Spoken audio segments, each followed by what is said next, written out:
لکھتا ہے ایک فلم کی ایک اسکرپٹ لکھتا ہے, اس اسکرپٹ کو خریدتا ہے ایک پروڈیوسر, اور وہ پروڈیوسر اس کو خرید کے اور اس کے بعد وہ ایک ڈائریکٹر تلاش کرتا ہے. اس ڈائریکٹر کو کہتا ہے جناب آپ اس کے بیچ میں جتنے بھی رولز ہیں ان کے لیے آپ فنکار تلاش کیجئے.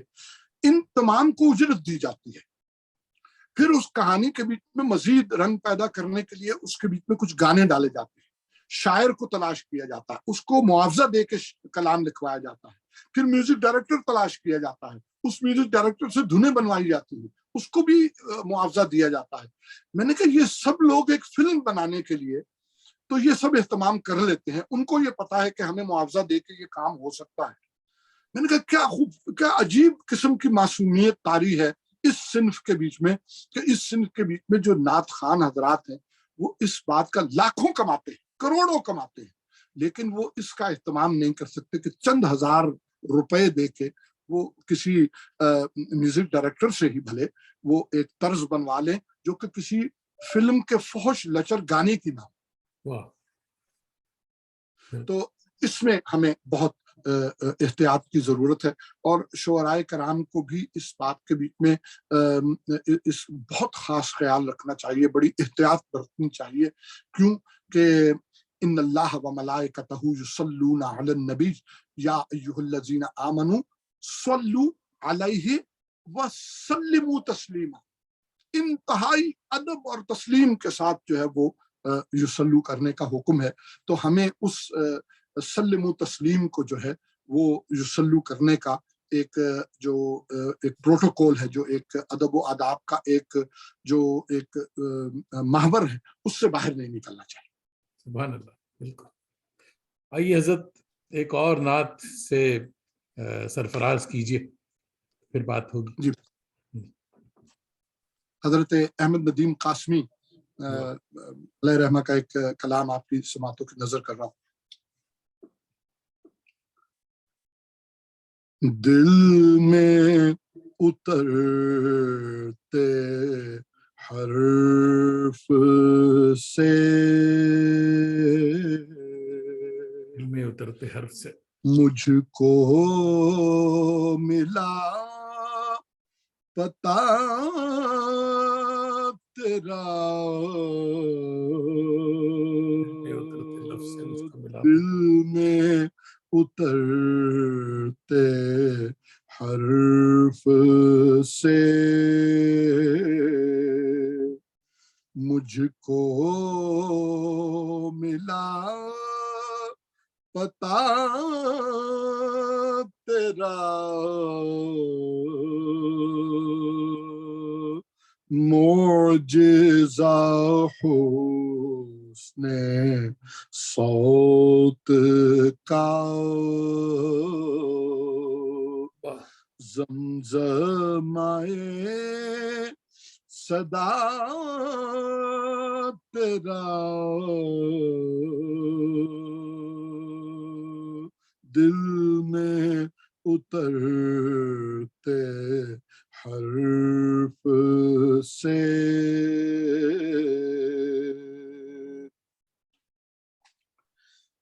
اے میرے شاہ شرق و غرب نانے جبیں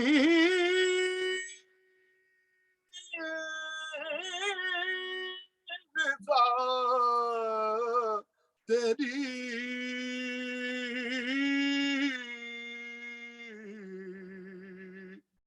اے میرے شاہ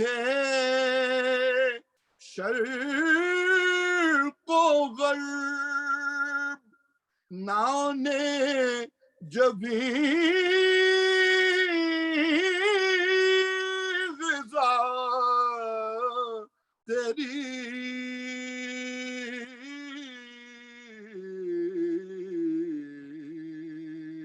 اے میرے بوریا نشین سارا جہاں گدا تیرا, دل میں اترتے حرف سے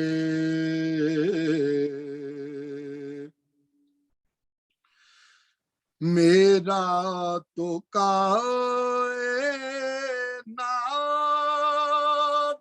میں تیرے سوا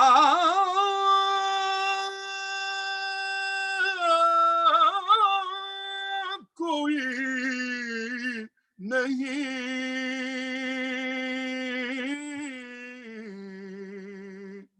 میرا تو کائنات میں تیرے سوا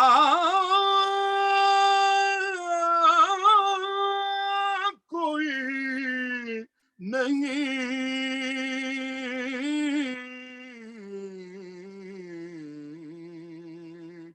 عرض تیری سماؤ تیرے بندے تیرے خدا تیرا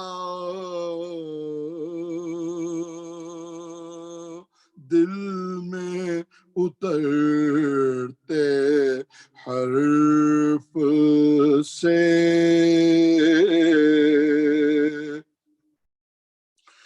یوں تو تیری رسائیاں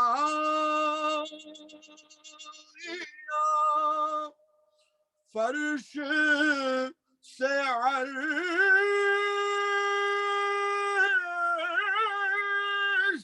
تک محیط،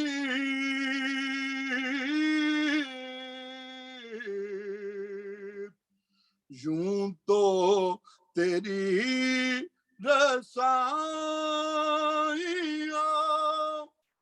فرش سے عرش تک محیط،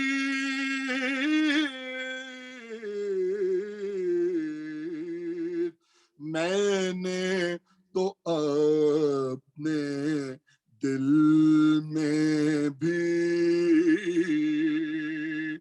پایا ہے نقش پا تیرا،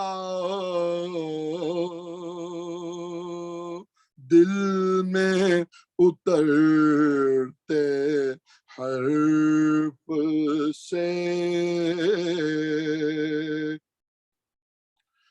سنگ زنوں میں گر کے بھی تو نے انہیں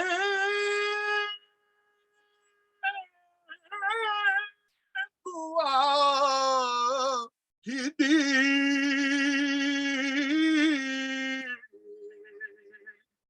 سنگ زنوں میں گر کے بھی تو نے انہیں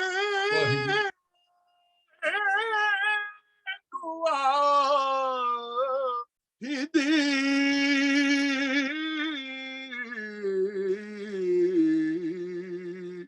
کرب و بلاؤ سے بارہا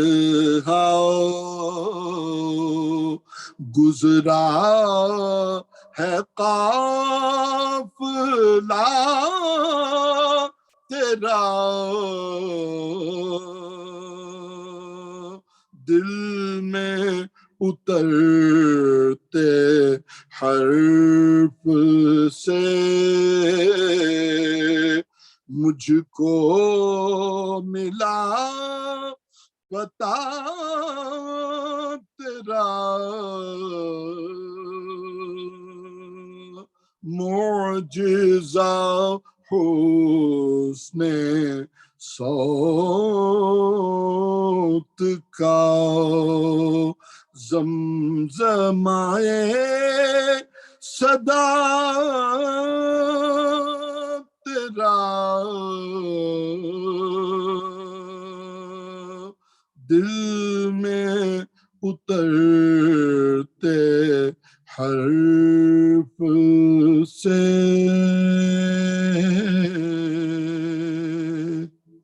اللہم صلی علی محمد. سبحان اللہ سبحان اللہ. اس وقت جو ہے نعت خوانی، نعت گوئی سے زیادہ نعت خوانی جو ہے یہ پاکستان میں اور انڈیا میں، سمجھیے پاکستان میں زیادہ ایک بڑی انڈسٹری کی شکل اختیار کر چکی ہے. اور اس کا جو کمرشل ایسپیکٹ ہے اس کے بارے میں کیا خیال ہے؟ جاوید بھائی، کمرشل ایسپیکٹ جو ہے وہ تو یقیناً ایک اس کا رخ جو ہے تصویر کا وہ یہ ہے کہ نعت خوان جو ہیں وہ خوشحال ہوئے ہیں. اب اس کے بیچ میں جو اس کا ایک دوسرا رخ تصویر کا وہ یہ ہے کہ جو لوگ تو اس فن کو یا اس میں مہارت حاصل کر چکے ہیں کہ اپنے آپ کو پروموٹ کیسے کرنا ہے اور سوشل میڈیا کا استعمال کس طرح سے کرنا ہے، اور جو ایک جو ساز باز جس کو کہا جا سکتا ہے، اور یہ میں لفظ صرف اس لیے استعمال کر رہا ہوں کہ جو لوگ اس کے اہل نہیں ہیں اور وہ حقدار کا حق غصب کر کے اور وہ ایسے منصب کے اوپر آ کے بیٹھ جاتے ہیں، ان کے لیے یہ میں نے یہ اصطلاح استعمال کی ہے. مثلا ایک بڑا مشہور واقعہ آپ کو میں بیان کرتا چلوں، چونکہ یہ ایک پروگرام انٹرنیشنل کینوس کے اوپر جو ہے وہ بہت جو ہے وہ مشہور ہے اور ایک سند کی حیثیت رکھتا ہے. تو میں چاہتا ہوں کہ یہ واقعہ چونکہ میری آنکھوں کے سامنے میری زندگی میں پیش آیا، میں آپ کی خدمت میں پیش کر دوں. پی ٹی وی پاکستان ٹیلی ویژن کے جو ایک ایوارڈ کا اجرا ہوا، تو اس کا جو پہلا ایوارڈ تھا وہ قاری وحید ظفر قاسمی صاحب کو ملا. نعت کا ایوارڈ ہے، ایوارڈ مل رہا ہے قاری صاحب کو، جن کا نام قاری وحید ظفر قاسمی ہے. بہت خوبصورت نعتیں ہیں ان کی، کوئی شک نہیں اس کے بیچ میں. دوسرا سال آیا تو دوسرا ایوارڈ جو تھا وہ ریڈیو پاکستان کے ایک پروڈیوسر جناب منصور تابش صاحب کو مل گیا. تیسرا ایوارڈ جس وقت اناؤنس ہوا تو وہ میرے بھائی صاحب کے نام اس کا وہ قرائے فعال نکلا، کیونکہ پہلی نعت ریڈیو پاکستان کی میرے بھائی کی آواز میں ریکارڈ ہوئی تھی.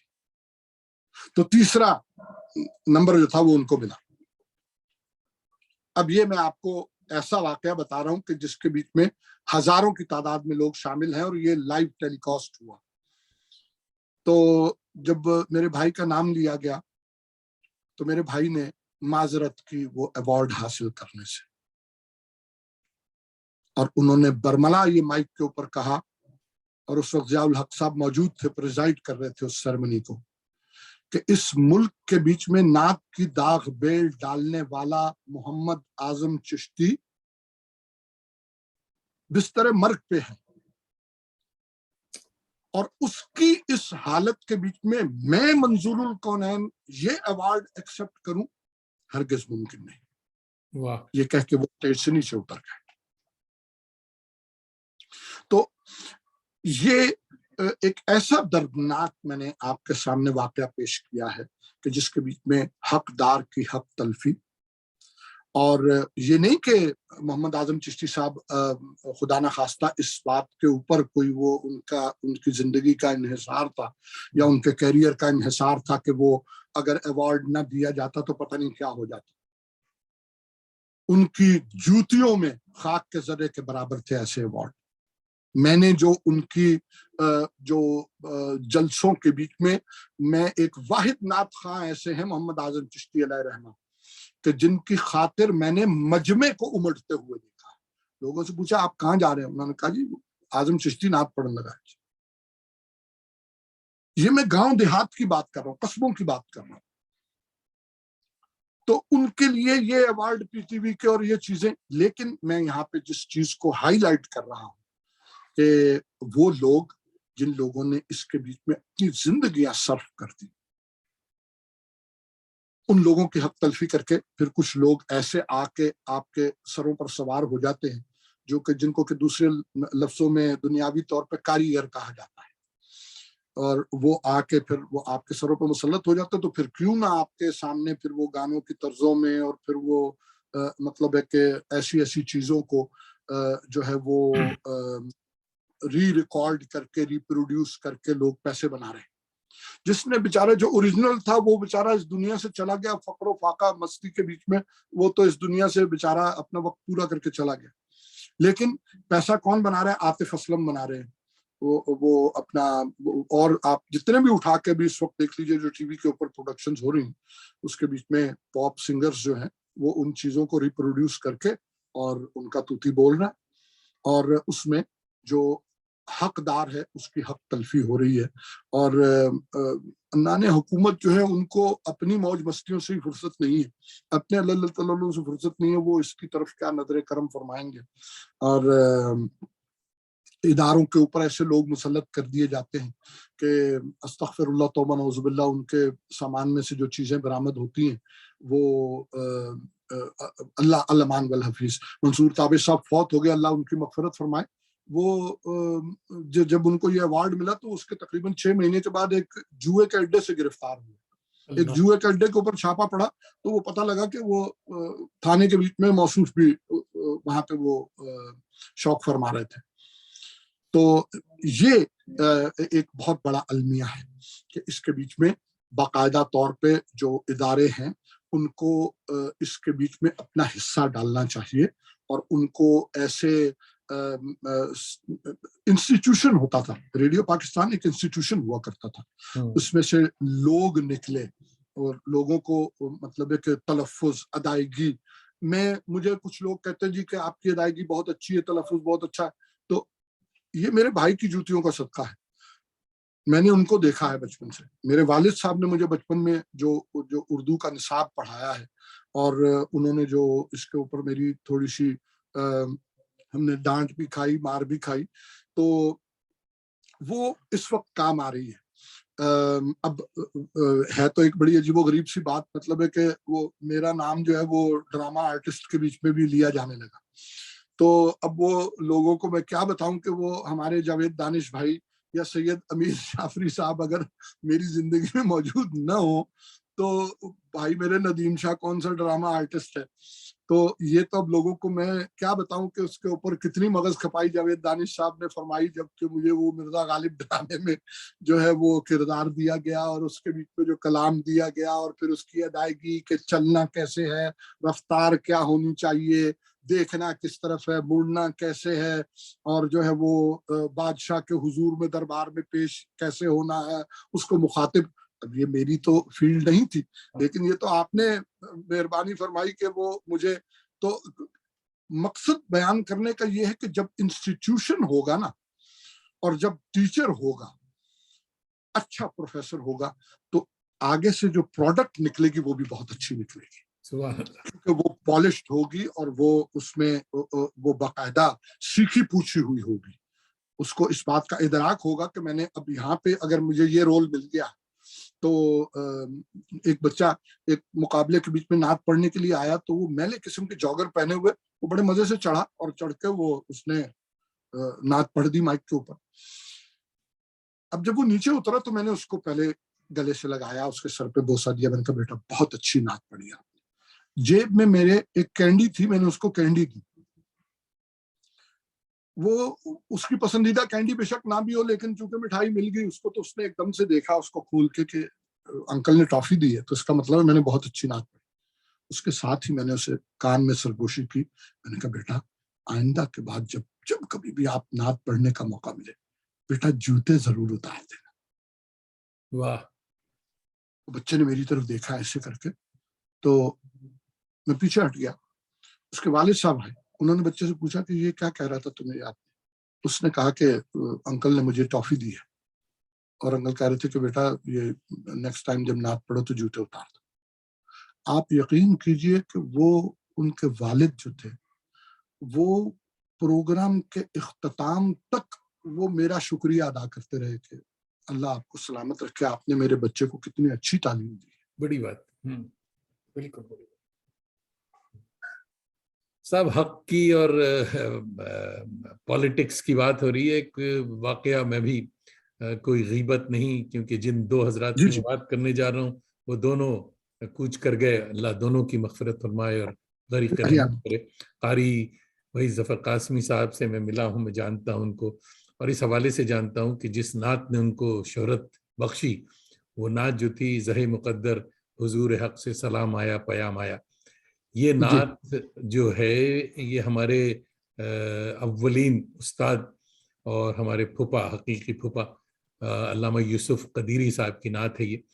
اور ماشاء اللہ ماشاء پاکستان اللہ. سے اور بہت جگہ بہت جب انہوں نے اسے پک کیا اور پھر اس سے بڑا پیسہ بھی بنایا، مگر اللہ کے بندے نے کبھی یہ نہیں اناؤنس کیا کہ یہ یوسف قدیری صاحب کی نعت. اور یوٹیوبس پہ حالت یہ تھی کہ نعت کے ساتھ یوسف قدیری کا نام ہی نہیں، صرف بھائی ظفر قاسمی کا نام ہوا کرتا تھا. تو ایک دفعہ میں نے ٹوک بھی دیا کہ بھائی یہ جو آپ نعت پڑھ رہے ہیں اس کا اصل حقدار جو ہے اس کا نام لینا بہت ضروری. تو پھر انہیں تھوڑی سی خفت بھی ہوئی، مگر اب کیا کہا جا سکتا ہے. تو خیر بڑی بصیرت آموز باتیں ہو رہی ہیں. تو چلیے ایک اور نعت سنتے ہیں کیونکہ وقت بھی ہو چلا. جی جی ہاں جی.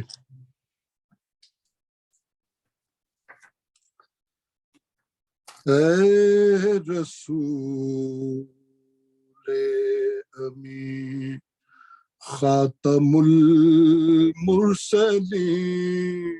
واہ تجھ سا کوئی نہیں، تجھ سا کوئی نہیں ہے یہ اپنا عقیدہ بس صدق و یقین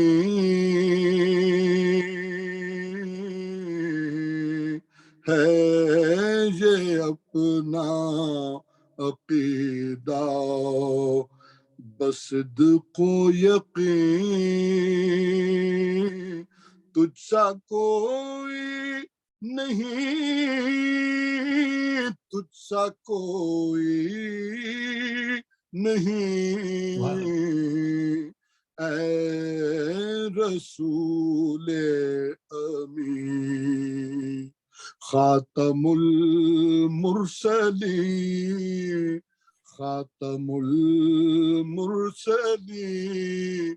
تجھ سا کوئی نہیں، تجھ سا کوئی نہیں اے رسول امی. دست قدرت نے ایسا بنایا تجھے، جملہ اوصاف سے خود سجایا تجھے. دست قدرت نے ایسا بنایا تجھے، جملہ اوصاف سے خود سجایا تجھے، جملہ اوصاف سے خود سجایا تجھے. اے ازل کے حسین تا ابد نازنین، اے ازل کے حسین تا ابد نازنین. تجھ سا کوئی نہیں، تجھ سا کوئی نہیں اے رسول امی. بزم کونین پہلے سجائی گئی، پھر تیری ذات منظر پہ لائی گئی، بزم کونین پہلے سجائی گئی، پھر تیری ذات منظر پہ لائی گئی۔ سید الاولین سید الآخرین،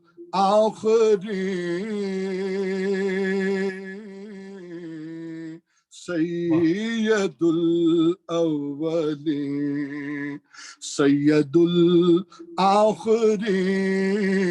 تجھ سا کوئی نہیں، تجھ سا کوئی نہیں، اے رسول امین،